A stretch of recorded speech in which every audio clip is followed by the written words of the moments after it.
Yo, kade ki Jean Abinadel, président dominicain, humilié Haïti, les Nations Unies. Gade vidéo ça bien, je peux dire me penser. Qu'il ne pourra y avoir de solution dominicaine au problème haïtien.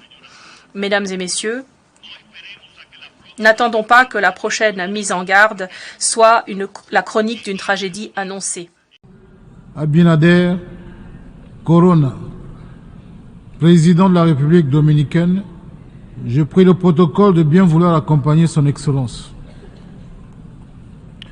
Au nom de l'Assemblée générale, j'ai l'honneur de souhaiter la bienvenue à son Excellence M. Luis Rodolfo Abinader Corona, président de la République dominicaine, et je l'invite à prendre la parole devant l'Assemblée.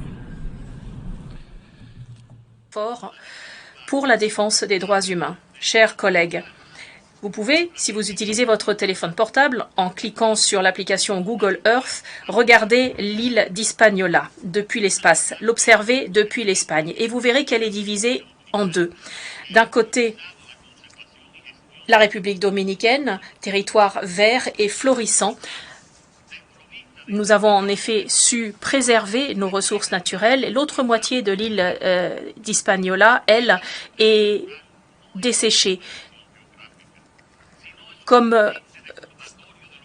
aride, elle est dépourvue de cette riche couverture forestière et elle est totalement déboisée. Cette frontière naturelle n'est pas uniquement une leçon de géographie, mais aussi un appel à l'action, car voilà ce qui attend le monde, notre planète, si nous continuons d'ignorer les avertissements de la Terre-Mère.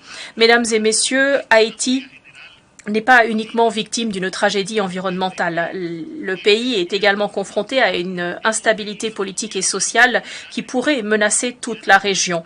Et c'est malheureusement pour moi le moment de rappeler qu'il y a 2 ans déjà, devant cette même Assemblée générale, j'ai lancé un appel et j'ai dit que depuis que le gouvernement avait pris ses fonctions, nous avons dit que la situation en Haïti pourrait déborder vers la République dominicaine et générer ainsi une réelle insécurité dans la région. Il est temps que la communauté des nations assume une bonne fois pour toutes cette question qui est absolument prioritaire et exige un suivi immédiat.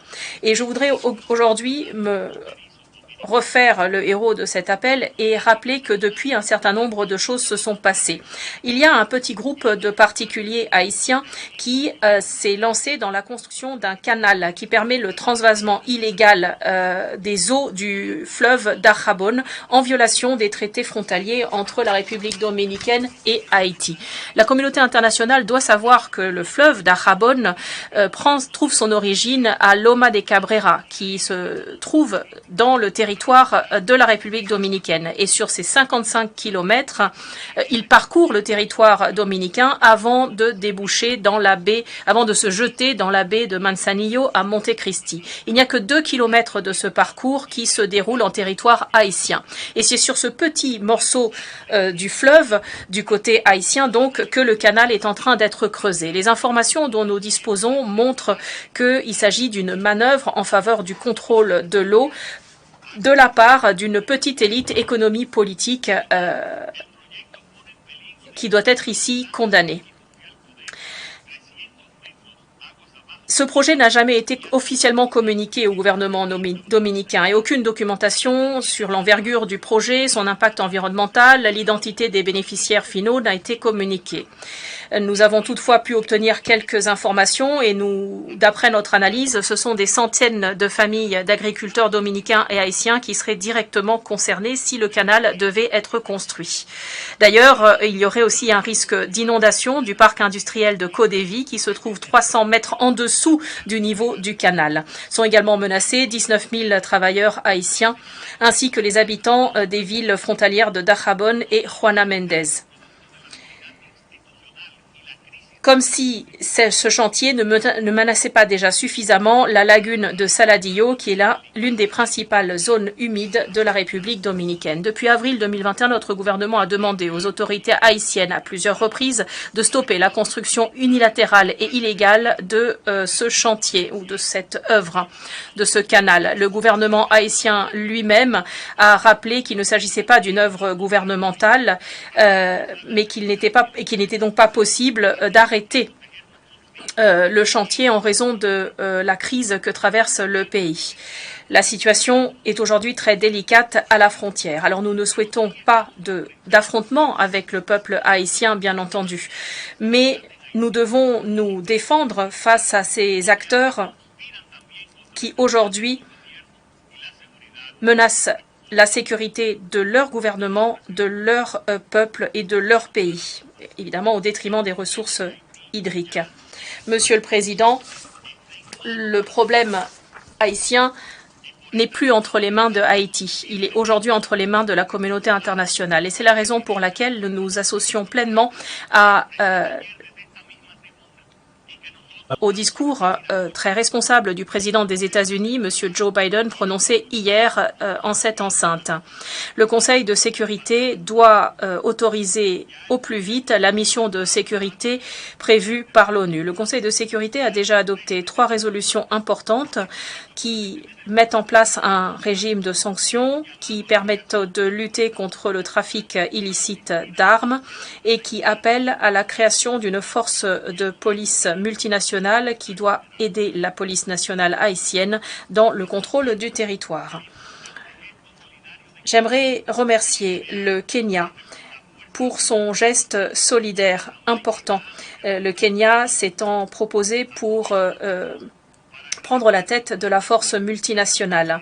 Je voudrais également remercier la Jamaïque et les Bahamas qui ont décidé de contribuer à cette force par l'apport d'effectifs. Je profite de cette occasion pour remercier de façon toute particulière le président du Kenya, M. William Ruto, pour sa solidarité et ses efforts en faveur de la paix et de la stabilité en Haïti et dans la région. Nous exhortons tous les pays qui peuvent jouer un rôle dans ce contexte-là, à s'associer à ces efforts louables et à agir avec détermination.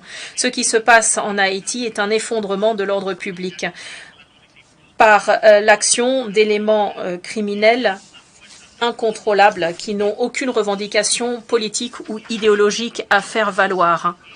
Et d'ailleurs, la demande d'aide formulée par les autorités haïtiennes, en particulier sous la forme de nos forces multinationales, est conforme à l'esprit et à la lettre de la Charte des Nations Unies et du mandat qui a été confié à cette organisation en faveur du droit international et de la paix.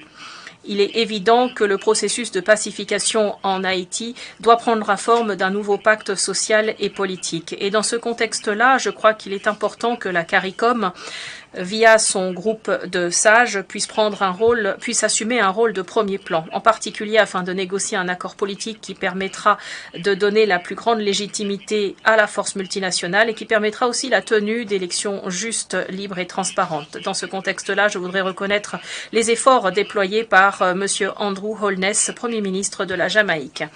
J'aimerais également remercier le secrétaire général des Nations Unies pour tout son travail en Haïti et nous l'invitons à redoubler d'efforts pour permettre le déploiement immédiat de cette force multinationale en Haïti. Nous appelons également le Conseil de sécurité à adopter la résolution le permettant maintenant, dès que possible, parce que le temps commence à manquer. Monsieur le Président, la République dominicaine, pendant des siècles, a su coexister avec le peuple haïtien. Parfois, cette coexistence a été difficile, certes, mais tout au long de ces siècles, nous avons manifesté de manière infatigable notre solidarité vis-à-vis de ce peuple. Haïti a aujourd'hui besoin de beaucoup, a besoin de nous.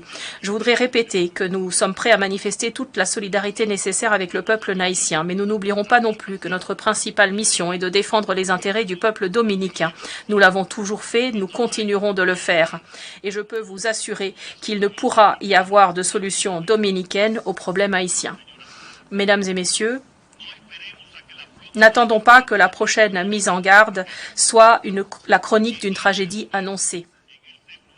En cette 78e session ordinaire de l'Assemblée générale, faisons le nécessaire pour faire renaître notre détermination collective pour faire advenir un avenir plus sûr, plus inclusif et plus durable pour Haïti et pour tous et toutes. Mon dernier appel sera celui-ci. Sur cette scène internationale, nous devons agir comme nation individuelle, mais aussi comme collectivité unie. Nous partageons une vision, nous partageons un dessein.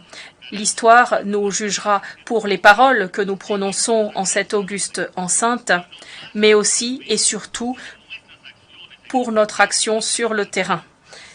Soyons à la hauteur des attentes. Bon, nous, ça qui mal là, citoyen, ça même, non, c'est dormir là, le dormir. Nous pas grand monde qui a défendre nous pour dire oui, canal là c'est pour nous. Nous à côté de prend. Nèg seul grand monde qui te ka défendre nous c'est tout ça. Et nous ta kon ça faire ensemble avec. Nous ba yo. Haïti nous pas gen monde. Nous pour côté non.